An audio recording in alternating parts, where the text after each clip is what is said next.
Ngaksangangna chakliba awangba akanba mayi marakta atapa khonjelna ayingba wakchingi ungum lisilapani hitangdi masaingbagum khanbangambani ungi saglon lawriba nupasina asumna nang babaga imaga kuina punsiduna lehningbra kumlakta baduda hanjan hangai kumune aina ngi sinangondani lehningi kuina punsi haningi ayka chapmanana seminaningi adudi nangayo nangi nungaibana moigi nungaibani no harau uhangang adu erbadi makhoi na soida nokani harau gani nangai na haiba indaba yaroi ngasidagi nangi machu aina sangani nangi amuba fimal se aina lakthokhan gani nabido phajana taithoga aina leki ufrito amta lilaga tholo kaiye kuirudeba nangna sonba uraga harauba nokpa miwang na ba mayam dugine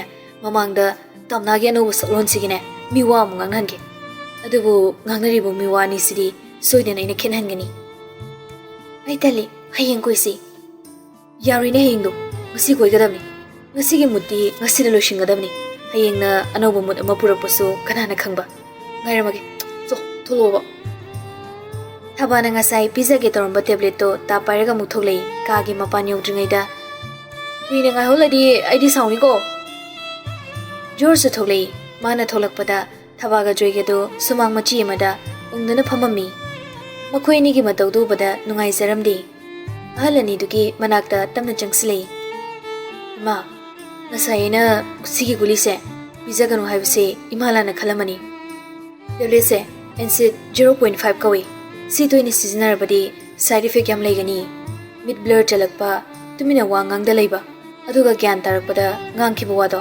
karino aina tawkhrido karino ningsing mathokdaba si yam laigani ima tamnagi se post traumatic haibado laina do soide moirangani tablet si adugini ima sumbasidi mabu wari sabiraga magi hokhiba thawdo mabu sumna ohelakpado kaukthokhan batamsi adu natradi mayam pharak tagani Yamna thajaba piba seresta imungsigi awabada saruk yaraduna amadi awaba sibo kokhanbada mateng pangjage khan hairakpani nacha ohom ke haizage aibu lamlan khanminima ima hoi baba hoina lamlan mani khalabadi aina haida wase haibangam leroi bungwa awaba marakta sibangam da hingli bai khoina awaba kakhonge haina lakpa kana amabu kamaina lana khangani awaba ni henman bana ai taibangge apapata khangde aina hojik laini ngoiribase isagi punsina ingna hingjabaduni ima baba tamna se aiga khara toina loinage ai mabu normal life ta purak pangam ringjage ibungo ai gi jase thainangai gi ingong ngaujabi doidri ungong hongi kuire sumna leri ibuse isase mahusagi ai gi ichado amuktang ohenbiyo Ipa magi damakta khanbada siba ngamre Ipa na yengbada ichagi atapa wangangda ai jan haiba soidan ingani ipa thajai Thabana haujiksu ibungona thembada khare lawriduni aina thembadadi lawba gangamde sumaina torba khudingine gulisi ai khoina dum pijabani upai sulaitaba sinatrabadi Baba ima psychologically oina hairabada opposite sex samana mind pubangamdaba Mathayam saba matamda opposite sex amana themaga phai hainai haibadi nupa amana wakal pu bangamdaba matamda nupi amana mage wabado koktokhanba amadi wakaldu nungahen bangami aduga nupi dana nupana aina yam khanga hebadi na jadi ai sumi loinaba kay haide adu wai phajana mabong tangdi loinaraga yengjage joina khangdri bungo mateng pange haiba migi masingdi thingamdana lai adubu Makha taba ngamda joydo tumin leki George na tapna joy gi manakta makhuna masauraga phamtare joy gi makhut yeto magi makhut anina thajaba piboina chena paisali ba adumna tobino magi mamangda nungaitaba machet amda utpino nachaso angam mateng pange joyna amana ngang sutad amana ngang sukhumde karino khangre ipana tawdisi Thabana ibungwa khangre Lekai pati, mi pati. Amuk soiki bada hanjin kothok piduna ꯇꯠꯇꯅ ꯉꯥꯡꯕ ꯂꯦꯞꯇꯦ ꯁꯣꯏꯈꯤꯕ ꯈꯣꯡꯊꯥꯡꯁꯤ ꯑꯩꯈꯣꯏꯅ ꯁꯣꯏꯒꯦ ꯌꯥꯎꯅ ꯁꯣꯏꯕꯗꯤ ꯅꯠꯇꯦꯗꯅ ꯈꯔ ꯅꯨꯡꯁꯤꯕꯤꯕ ꯅꯨꯃꯤꯠꯇꯅ ꯅꯨꯡꯁꯤꯕ ꯋꯥꯍꯩ ꯃꯣꯏꯅ ꯌꯥꯅꯤꯡꯗꯕ ꯅꯨꯃꯤꯠꯇꯅ ꯑꯊꯤꯕ ꯋꯥꯍꯩꯅꯤ ꯃꯍꯤ ꯑꯃ ꯂꯩꯔꯨꯕ ꯑꯩꯈꯣꯏꯗꯤ ꯌꯨꯝꯗ ꯂꯣꯏꯕ ꯁꯥ ꯉꯥꯒꯨꯝ ꯃꯄꯨꯅ ꯍꯔꯥꯎꯕ ꯅꯨꯃꯤꯠꯇ ꯏꯪꯅ ꯂꯩꯕ ꯃꯄꯨꯅ ꯁꯥꯎꯕ ꯅꯨꯃꯤꯠꯇ ꯂꯤꯆꯩ ꯆꯥꯕꯒꯨꯝ ꯍꯤꯡꯂꯤꯕ ꯑꯩꯈꯣꯏꯅꯤ ꯏꯃꯥ ꯁꯤꯗꯤ ꯃꯤꯑꯣꯏꯕꯒꯤ ꯃꯆꯠꯅꯤ ꯍꯣꯡꯕ ꯌꯥꯔꯣꯏꯗꯕꯅꯤ ꯑꯗꯨꯕꯨ ꯆꯩꯅꯥ ꯈꯥꯡꯂꯤꯕ ꯃꯤꯁꯛ ꯑꯃꯗꯗꯤ ꯃꯈꯣꯏꯒꯤ ꯋꯥꯍꯩ ꯑꯃꯅ ꯀꯔꯥꯏ ꯌꯧꯅ ꯑꯋꯥ ꯃꯩꯁꯥꯜꯍꯟꯒꯦ ꯍꯥꯏꯕꯁꯦ ꯃꯈꯣꯏ ꯈꯪꯗꯦꯅꯤ ꯁꯤꯕꯨ ꯑꯩꯈꯣꯏꯅ ꯑꯣꯏꯅꯤꯡꯗꯅ ꯑꯣꯏꯕ꯭ꯔꯕ ꯃꯈꯣꯏꯗꯤ ꯃꯁꯤꯅ ꯈꯨꯠꯂꯥꯏ ꯑꯣꯏꯗꯨꯅ ꯏꯃꯨꯡꯁꯤꯗꯗꯤ ꯑꯣꯜꯂꯔꯤꯕꯅꯤ ꯖꯣꯏꯅ ꯏꯕꯨꯡꯉꯣ ꯄꯦꯟꯗꯕꯗꯤ ꯃꯁꯤꯡ ꯊꯤꯕꯒꯤꯁꯨ ꯂꯣꯏꯕ ꯅꯥꯏꯔꯣꯏ ꯀꯣꯛꯀꯅꯤ ꯊꯥꯖꯗ꯭ꯔꯦꯗ ꯍꯟꯗꯛ ꯃꯄꯣꯛꯁꯤꯒꯤꯗꯤ ꯍꯟꯗꯛꯇ ꯐꯒꯠꯂꯛꯄꯅꯤ ꯏꯆꯥꯁꯦ ꯃꯍꯧꯁꯥꯒꯤ ꯎꯈꯤꯗ꯭ꯔꯕ ꯃꯇꯧ ꯀꯌꯥ ꯑꯃ ꯎꯕ ꯐꯪꯉꯦ ꯍꯥꯏꯅ ꯍꯔꯥꯎꯖꯔꯨꯔꯕꯅꯤ ꯑꯗꯨꯕꯨ ꯊꯕꯥꯗꯨ ꯄꯦꯟꯗꯅ ꯑꯃꯨꯛ ꯀꯞꯂꯛꯀꯦ ꯇꯧꯔꯤ ꯖꯣꯔꯖꯁꯨ ꯇꯞꯅ ꯑꯃꯨꯛ ꯍꯧꯒꯠꯂꯛꯇꯨꯅ ꯊꯕꯥꯕꯨ ꯑꯃꯨꯛ ꯊꯦꯝꯃꯤ ꯏꯃꯥ ꯅꯣꯏꯅ ꯁꯨꯃꯥꯏꯅ ꯂꯣꯏꯅ ꯇꯧꯔꯒ ꯂꯩꯔꯗꯤ ꯏꯃꯨꯡꯁꯦ ꯁꯨꯡꯏꯪ ꯏꯪꯉꯔꯨꯏ ꯍꯧꯖꯤꯛꯇꯤ ꯏꯃꯨꯡꯁꯤꯒꯤ ꯑꯋꯥꯕ ꯇꯝꯐꯝ ꯇꯥꯅꯐꯝ ꯀꯅꯥ ꯂꯩꯇ꯭ꯔꯦ ꯈꯟꯕꯤꯔꯅꯨ ꯅꯆꯥ ꯑꯩꯕꯨꯁꯨ ꯌꯥꯎꯍꯟꯕꯤꯌꯨ ꯌꯥꯎꯔꯔꯦ ꯃꯥꯁꯨ ꯉꯁꯤꯗꯤ ꯏꯃꯨꯡꯁꯤꯒꯤ ꯑꯋꯥꯕꯗ ꯊꯦꯡꯅꯔꯔꯦ ꯑꯋꯥꯕ ꯃꯈꯜ ꯑꯃ ꯊꯦꯡꯅꯒꯅꯤ ꯁꯨꯛꯆꯥ ꯊꯥꯖꯗ ꯑꯗꯨꯕꯨ ꯁꯃꯥꯏ ꯂꯩꯗꯨꯅꯗꯤ ꯆꯦꯅꯤꯡꯗꯦ ꯄꯥꯡꯅꯤꯡꯉꯤ ꯋꯥꯔꯁꯨ ꯋꯥꯅ ꯃꯇꯦꯡ ꯂꯥꯡꯉꯝꯂꯔꯣꯏꯗꯕ ꯑꯋꯥꯡꯕ ꯄꯜ ꯑꯃ ꯃꯤ ꯑꯃꯅ ꯃꯤ ꯑꯃꯗ ꯈꯟꯖꯤꯜꯂꯤꯕ ꯄꯜ ꯑꯁꯤ ꯊꯨꯒꯥꯏꯗꯨꯅ ꯂꯥꯟꯊꯣꯛꯍꯟꯒꯦ ꯈꯟꯕꯅꯤ ꯋꯥꯔꯤ ꯁꯥꯔꯤꯉꯩ ꯇꯥꯝꯅꯥꯁꯨ ꯊꯣꯛꯂꯛꯑꯝꯃꯤ ꯃꯈꯨꯠꯇ ꯈꯥꯎ ꯑꯃ ꯄꯥꯏꯔꯒ ꯃꯥꯅ ꯊꯣꯡꯂꯛꯄꯗꯨꯗ ꯑꯃꯨꯛ ꯑꯍꯨꯝꯃꯛ ꯇꯥꯝꯅꯥꯗ ꯌꯦꯡꯉꯩ ꯖꯣꯔꯖꯇꯤ ꯄꯤꯁꯨꯝ ꯈꯖꯤꯛ ꯁꯝꯖꯅꯤ ꯃꯥꯅ ꯍꯥꯏꯕꯗꯣ ꯇꯧꯔꯛꯇꯕꯒꯤꯅꯤ ꯐꯤꯖꯣꯜ ꯍꯣꯡꯂꯛꯇꯕꯒꯤꯅꯤ ꯑꯍꯜ ꯑꯅꯤꯗꯨꯅ ꯑꯣꯟꯁꯤꯜꯂꯒ ꯍꯥꯏꯔꯦ ꯕꯥ ꯃꯇꯦꯛ ꯑꯃꯇ ꯀꯣꯏꯕ ꯄꯨꯕꯤꯔꯨꯒꯦ ꯆꯧꯈꯤꯒꯦ ꯊꯣꯛꯈꯤꯒꯦ ꯉꯥꯁꯨ ꯂꯩꯔꯛꯀꯦ ꯑꯁꯤ ꯍꯥꯏꯗꯨꯅ ꯍꯧꯒꯠꯂꯛꯏ ꯇꯥꯝꯅꯥꯒꯤ ꯃꯅꯥꯛꯇ ꯑꯃꯨꯛ ꯆꯪꯁꯤꯜꯂꯒ ꯇꯥꯝꯅꯥ ꯈꯛ ꯇꯥꯅꯕ ꯈꯣꯟꯖꯦꯜꯗ ꯂꯝꯍꯦꯟꯕꯤ ꯂꯥꯎ ꯇꯥꯝꯅꯥꯁꯨ ꯃꯄꯥꯒ ꯃꯃꯥꯒꯗ ꯍꯥꯏꯐꯦꯠ ꯌꯦꯡꯉꯩ ꯆꯣ ꯆꯠꯂꯨꯔꯣ ꯑꯅꯤꯗꯨ ꯊꯣꯡꯒꯥꯜꯂꯣꯝꯗ ꯊꯣꯛꯂꯛꯏ ꯖꯣꯔꯖꯀꯤ ꯒꯥꯔꯤꯗ ꯇꯣꯡꯀꯠꯈ꯭ꯔꯦ ꯒꯥꯔꯤ ꯊꯧꯅ ꯊꯧꯅ ꯐꯨꯔꯤꯠ ꯍꯣꯡꯉꯨ ꯍꯥꯏꯔꯒ ꯅꯪꯁꯤꯗꯤꯕ ꯂꯝꯍꯦꯟꯕꯤ ꯍꯥꯏꯁꯤꯅꯤ ꯏꯀꯥꯏ ꯏꯃꯥꯒ ꯕꯕꯥꯒꯒꯤ ꯃꯃꯥꯡꯗ ꯍꯩꯃꯥ ꯑꯇꯣꯞꯄ ꯐꯨꯔꯤꯠ ꯑꯃ ꯂꯤꯠꯄꯁꯤꯕꯨ ꯏꯀꯥꯏꯅꯕ꯭ꯔꯣ ꯁꯨꯝ ꯈꯥꯎꯗꯨꯅ ꯀꯔꯤ ꯌꯥꯝꯅ ꯆꯦꯠꯅꯒ ꯄꯥꯏ ꯐꯨꯔꯤꯠ ꯀꯅꯥꯒꯤ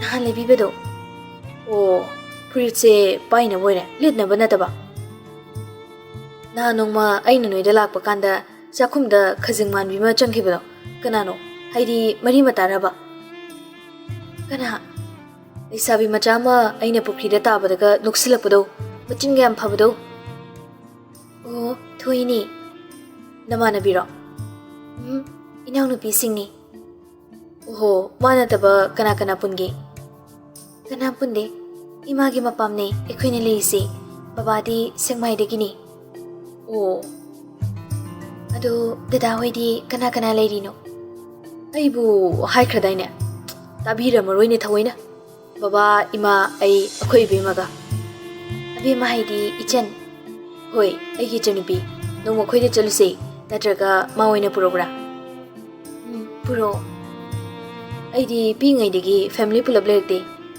ꯖꯔꯃꯟꯗ ꯕꯕꯥꯒ ꯂꯩꯔꯤ ꯑꯗꯨꯅ ꯌꯥꯝ ꯉꯥꯎꯁꯟꯅꯔꯤꯗ ꯍꯥꯟꯅꯁꯨ ꯍꯥꯏꯈ꯭ꯔꯤꯗꯨꯅꯤ ꯀꯨꯏꯗ꯭ꯔꯤ ꯊꯣꯛꯂꯛꯄ ꯕꯕꯥꯅ ꯑꯩꯁꯦ ꯉꯥꯎꯁꯤꯟꯅꯃꯟꯗꯅ ꯃꯥꯡꯕ ꯇꯥꯔꯦꯅ ꯑꯩꯒꯤ ꯏꯟꯚꯥꯏꯔꯣꯟꯃꯦꯟꯇꯣ ꯊꯨꯒꯥꯏꯔꯛꯄꯅꯤ ꯑꯩꯅ ꯑꯍꯥꯟꯕ ꯃꯅꯤꯄꯨꯔ ꯊꯣꯛꯅꯤꯡꯗꯕꯁꯤ ꯀꯩꯗ ꯍꯧꯔꯅꯤ ꯃꯅꯤꯄꯨꯔ ꯊꯣꯛꯁꯦ ꯍꯥꯏꯕꯒꯤ ꯇꯨꯃꯤꯟꯅ ꯂꯣꯠꯂꯤꯅꯤ ꯑꯩꯗꯤ ꯅꯪ ꯃꯌꯥꯝ ꯍꯩꯅꯔꯣꯏꯗ ꯅꯪꯉꯣꯟꯗ ꯋꯥꯁꯨ ꯂꯣꯠꯂꯣꯏ ꯑꯗꯨꯕꯨ ꯅꯪꯉꯣꯟꯗ ꯍꯥꯏꯕ ꯌꯥꯗꯕ ꯀꯌꯥ ꯑꯃꯁꯨ ꯂꯩꯔꯤ ꯃꯁꯤ ꯅꯣꯡꯃꯗꯤ ꯅꯪꯁꯨ ꯑꯗꯨꯝ ꯈꯪꯉꯛꯀꯅꯤ ꯄꯥꯝꯃꯨꯔꯦ ꯃꯇꯝꯗꯣ ꯍꯧꯖꯤꯛꯇꯗ ꯄꯥꯝꯃꯨꯍꯜꯂꯤ ꯄꯥꯝꯃꯨꯕ ꯈꯪꯗꯕ ꯑꯩꯁꯦ ꯀꯅꯥ ꯑꯃꯅ ꯀꯥꯏꯗ ꯆꯠꯇꯣꯏꯅꯣ ꯀꯣꯏꯔꯨꯁꯦ ꯉꯥꯏꯍꯥꯛ ꯁꯨꯝ ꯀꯣꯏꯊꯧ ꯊꯧꯁꯦ ꯃꯌꯥꯏ ꯂꯝꯕꯤ ꯆꯠꯂꯦꯗꯅ ꯑꯗꯨꯒ ꯀꯛꯆꯤꯡ ꯀꯣꯏꯔꯒ ꯅꯣꯏ ꯑꯗꯣꯝꯗ ꯑꯗꯨꯝ ꯊꯧꯔꯁꯤ ꯊꯦꯡꯉꯣꯏꯗ꯭ꯔꯣ ꯊꯦꯡꯉꯣꯏ ꯊꯦꯡꯗꯅꯕ ꯇꯧꯅꯤꯗ ꯍꯌꯦꯡꯁꯨ ꯂꯥꯛꯇꯣꯏꯔꯣ ꯍꯌꯦꯡꯗꯤ ꯊꯥꯖꯗꯦ ꯍꯪꯆꯤꯠꯀꯨꯝꯕ ꯂꯥꯛꯀꯦ ꯑꯗꯣ ꯃꯅꯥ ꯃꯁꯤꯡꯒꯤ ꯁꯤꯡꯖꯨꯗꯣ ꯌꯥꯝ ꯆꯥꯅꯤꯡꯉꯤ ꯀꯣꯕꯤ ꯍꯧꯕꯗꯨꯒ ꯇꯧꯔꯒ ꯁꯨꯔꯒ ꯑꯗꯣ ꯑꯝꯇ ꯁꯨꯕꯤꯌꯨ ꯆꯥꯒꯦꯗꯅ ꯅꯊꯟꯇ ꯂꯥꯛꯇꯣꯏꯔꯣ ꯏꯃꯥꯟꯅꯕꯒꯤ ꯃꯅꯥꯎꯄꯥ ꯑꯃꯒ ꯂꯥꯛꯀꯦ ꯍꯣꯏ ꯌꯨꯝꯂꯩꯁꯤꯗ ꯈꯔꯗꯤ ꯏꯀꯥꯏꯅꯤꯁꯦ ꯀꯩꯒꯤ ꯑꯩꯈꯣꯏ ꯌꯨꯝꯗꯥꯗꯨꯗ ꯁꯨꯝ ꯍꯥꯏꯕꯅꯤꯗ ꯑꯩ ꯁꯥꯎꯒꯦ ꯇꯧꯔꯦ ꯁꯥꯎꯔꯛꯑꯣꯔꯥ ꯈꯪꯗꯦ Haima, khangdi kai. Aina sauraga saida thok thanamaga aina chakrasu yadoiro. Adudi yadi. Adudi saunu haigadaba. Mina saubabu kamaina saunu hairaga phadoino. Chumine. Asau bhaibisi mi mana saunu hairaga hekta phadongnade. Adubu mana sauriba mido. Adu nataba mana yamna khanjaba. Yamna thajajaba kana mana tapna yam thamoi sengna themadi adum sauba phabanida. Aingona sauraka aina mu themaga kamaina phadoiba. Nungbu nuksiradi sauba ngamdabani. Sadekta haidoki wahaidida tamnado kitang swailawi. Aduna nupasida phalawni yingli. Nupigi sigi mawngsida mu usinada saduna haidi example ni ko.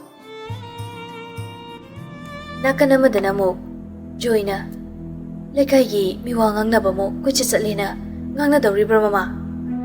Baba mina kari haikini haidana aikhoi waraga sumleirisi haibro. Khalagumsi isana nungaikadaba mawngda hingalasi wamankre. Aduda nungainaba sinbra haibabu hena tungda warakadrasini. Tungisu nungaiba ngakta oisano. Isase ngauduna chapatare. Adunane magi waka khara thugaisi.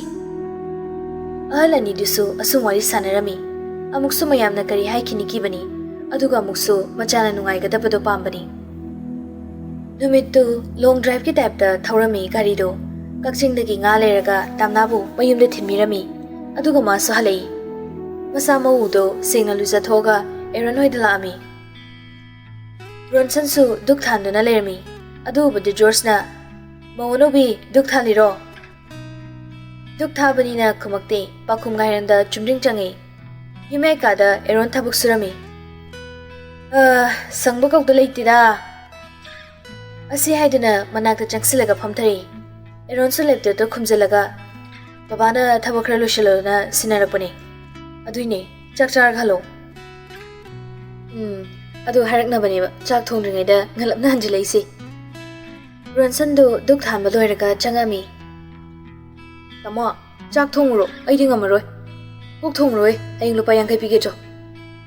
As natu do pusolo chak thongba budaladi. Kai kandabda. Ei khupak chani ei nang sigira. Yare thongjawrage. Aduga ne nupi ma thirani. Yam thuna luhongnaba ne sel tungsun mahuro haisini. Kai dawraga thakeba nupi do.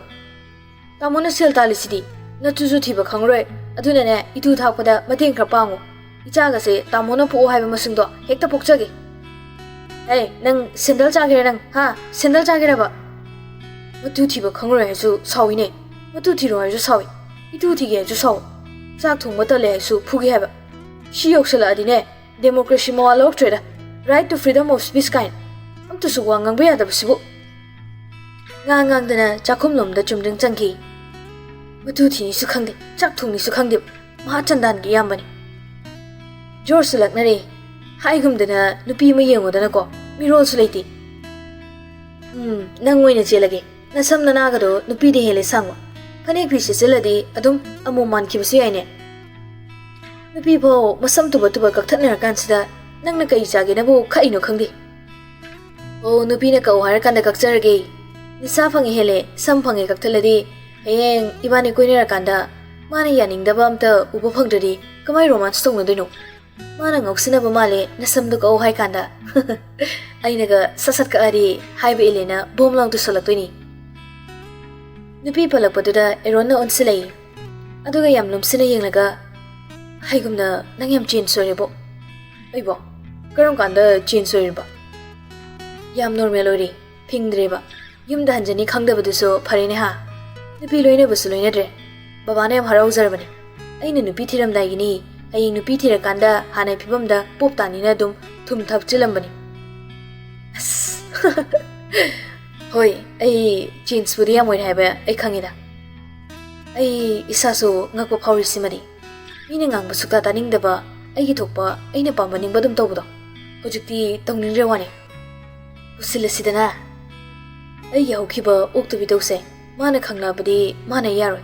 Ai pamoi bai. As aduna pasnidana. Yes, past make future haiduni. Ai thazari. Mana khwaidagi hainadaba misakam oirakadaba mal. Adubu singna nuksire aina mabudi. Phongdokpa ngamnisu thazari. As nangnabo.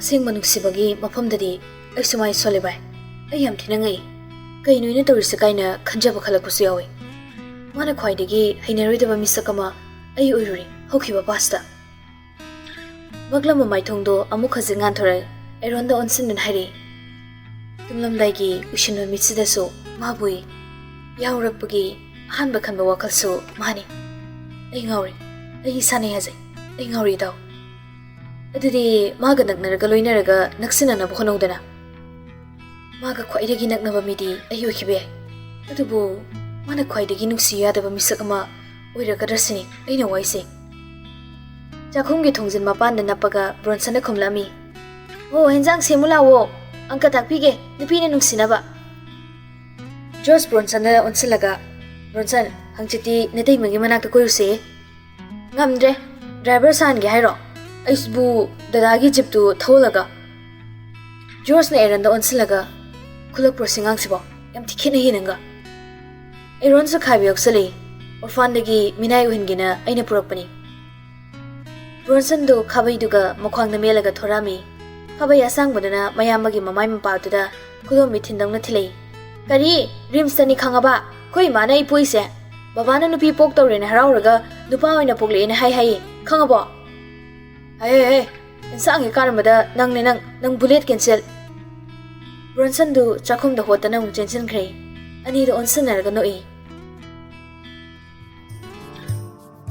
ꯇꯥꯝꯅꯥꯅ ꯆꯥꯛ ꯂꯣꯏꯈ꯭ꯔꯦ ꯖꯣꯔꯖꯅ ꯂꯩꯔꯛꯄ ꯉꯥꯗꯣ ꯊꯣꯡꯉꯝꯃꯤ ꯏꯟꯁꯥꯡ ꯀꯟꯅ ꯍꯥꯏꯗꯣꯛꯂꯤꯉꯩꯗ ꯖꯣꯏꯅ ꯍꯌꯦꯡꯗꯤ ꯉꯥꯔꯦꯟ ꯆꯥꯁꯤꯅꯦ ꯈꯔ ꯌꯥꯝꯅ ꯈꯥꯛꯑꯝꯃꯨꯀꯣ ꯊꯣꯏꯕꯤꯆꯥ ꯍꯣꯏ ꯕꯕꯥ ꯉꯥꯅꯦꯅ ꯑꯣꯟꯊꯣꯛ ꯌꯥꯝꯅ ꯂꯩꯈ꯭ꯔꯦꯗ ꯃꯗꯨꯒꯤ ꯑꯉꯥꯡꯗꯨꯅ ꯇꯧꯔꯝꯃꯤꯁꯤꯕꯣ ꯑꯩꯈꯣꯏ ꯑꯍꯨꯝꯈꯛ ꯆꯥꯕꯁꯤꯗ ꯍꯌꯦꯡ ꯂꯥꯛꯀꯅꯤ ꯍꯥꯏꯔꯛꯄ꯭ꯔꯣ ꯍꯪꯆꯤꯠ ꯂꯥꯛꯀꯅꯤ ꯍꯥꯏꯕꯅꯤ ꯑꯗꯨꯗ ꯆꯪꯉꯛꯀꯦꯅ ꯍꯥꯏꯔꯛꯏ ꯁꯤꯡꯖꯨ ꯆꯥꯅꯤꯡꯉꯦ ꯁꯨꯔꯝꯃꯣꯅ ꯍꯥꯏꯔꯛꯏ ꯁꯨꯕꯤꯌꯨ ꯈꯔ ꯍꯦꯛ ꯃꯣꯏꯗꯤꯅꯦ ꯃꯅꯥ ꯃꯁꯤꯡꯅ ꯁꯨꯕ ꯁꯤꯡꯖꯨꯗꯣ ꯆꯥꯕꯒ ꯐꯪꯖꯔꯝꯃꯣꯏ ꯍꯦꯔꯥ ꯃꯃꯥ ꯃꯣꯏ ꯑꯗꯥꯏꯅꯕꯨ ꯍꯦꯟꯅ ꯍꯦꯜꯂꯝꯒꯅꯤꯗ ꯐꯪꯕ ꯍꯧꯖꯤꯛꯇꯤ ꯐꯪꯗꯕ ꯂꯩꯇꯕꯅꯤ ꯕꯥ ꯆꯥꯛ ꯆꯥꯊꯣꯛꯑꯁꯦ ꯍꯣꯏ ꯃꯃꯥ ꯊꯤꯔꯣ ꯆꯥꯔꯁꯤ ꯂꯥꯛꯑꯣ ꯆꯥꯛꯇꯣ ꯍꯥꯎꯅ ꯄꯨꯟꯅ ꯆꯥꯃꯤꯟꯅꯔꯦ ꯀꯣꯜ ꯂꯤꯛꯁꯤꯡ ꯂꯣꯏꯁꯤꯟꯕ ꯂꯣꯏꯔꯒ ꯇꯥꯝꯅꯥꯁꯨ ꯃꯈꯨꯠ ꯃꯁꯥꯗꯣ ꯁꯥꯍꯜꯂꯝꯃꯤ ꯃꯩꯐꯨꯗ ꯖꯣꯏꯒ ꯊꯕꯥꯒ ꯐꯝꯍꯧꯔꯒ ꯃꯥꯗꯤ ꯑꯗꯨꯝ ꯆꯪꯉꯛꯏ ꯀꯥ ꯃꯅꯨꯡꯗ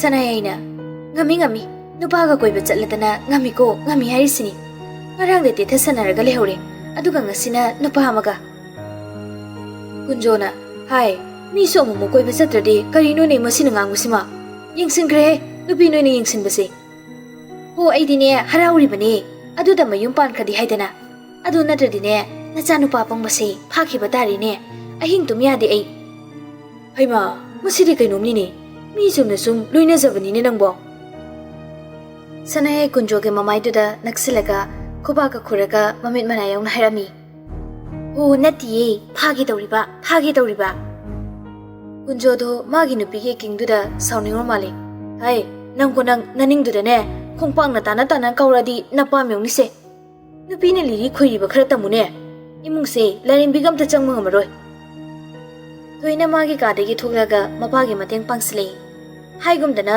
ꯇꯥꯟꯊꯣꯛꯈ꯭ꯔꯣ ꯑꯁꯦꯡꯕ ꯋꯥꯔꯦ ꯑꯩꯈꯣꯏ ꯃꯥꯒ ꯂꯩꯃꯤꯟꯅꯕ ꯕꯕꯥ ꯑꯇꯣꯝꯕꯤ ꯑꯃ ꯄꯨꯁꯜꯂꯛꯑꯣ ꯁꯅꯥꯌꯥꯏ ꯁꯪꯒꯠꯂꯛꯏ ꯐꯥꯒꯤꯅꯤ ꯀꯥꯏ ꯈꯪꯗꯦ ꯀꯔꯤ ꯅꯣꯏꯕꯨ ꯆꯥꯎꯅꯕ ꯌꯣꯛꯂꯛꯏꯕꯅꯤꯅꯦ ꯑꯩꯁꯦ ꯅꯃꯥ ꯑꯩꯉꯣꯟꯗ ꯐꯥꯎ ꯑꯗꯥꯏꯅ ꯍꯥꯏꯔꯗꯅ ꯅꯋꯥ ꯅꯥꯏꯕꯗ ꯑꯋꯨꯟꯄꯣꯠꯀꯅꯦ ꯑꯃꯠꯇ ꯍꯥꯞꯄꯤꯔꯣ ꯅꯪ ꯈꯪꯅꯤꯗꯅ ꯅꯪ ꯑꯣ ꯑꯗꯨ ꯑꯣꯏꯔꯒꯅꯅꯦ ꯆꯦꯟꯕ ꯅꯨꯃꯤꯠꯇ ꯌꯨꯝꯒꯤ ꯄꯥꯛꯁꯤꯁꯦ ꯊꯥꯡꯉꯒ ꯆꯦꯟꯕ ꯇꯥꯔꯦꯗꯅ ꯍꯩꯃꯥ ꯃꯁꯤꯗꯤ ꯀꯩꯅꯣꯝꯅꯤꯅ ꯍꯥꯏ ꯆꯠꯂꯣ ꯇꯨꯝꯅꯔꯣ ꯆꯠꯂꯣ ꯑꯩ ꯗꯨꯀꯥꯟꯒꯤꯅꯦ ꯍꯤꯁꯥꯞ ꯉꯥꯛꯇ ꯁꯨꯒꯦ ꯆꯠꯂꯣ ꯊꯣꯔꯥꯏ ꯃꯆꯥꯁꯤꯡꯁꯤꯗꯤ ꯇꯨꯃꯤꯟ ꯑꯅꯤꯗꯣ ꯃꯥꯒꯤ ꯊꯣꯛꯄ ꯆꯪꯅꯈ꯭ꯔꯦ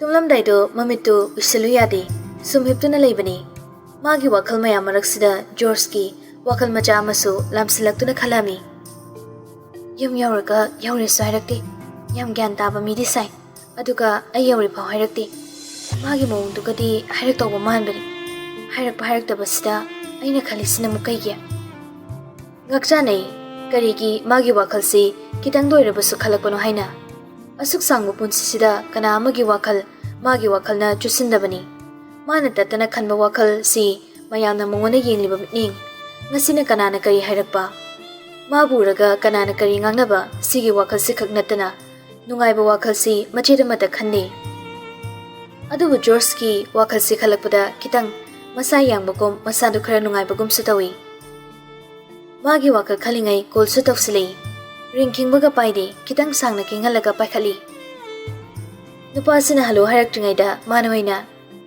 jarabo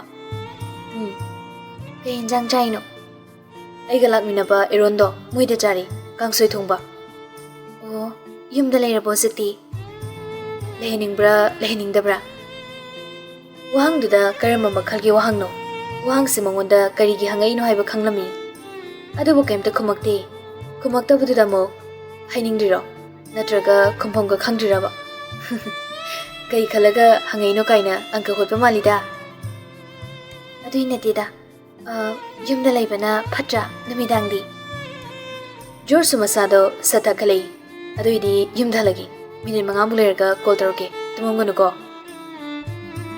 matomda mukhali aigi tawna nangbudi hururu ungaga ngolaga aigi oidunida aibu nuksidana aina nangbu pharag hek lobu sapamdi kitanga nuksiba tambikiki nangnaga kitang aibu nuksirapa pharpa aduga muksu yaningda bolakpado adu matangdu yori ekta phawoi lakpoi chakumda kitnamsilado mapung phana nuksinabana luhongkanda continue tawloi luhongdringaida aina nuksi thopadi bit leiteba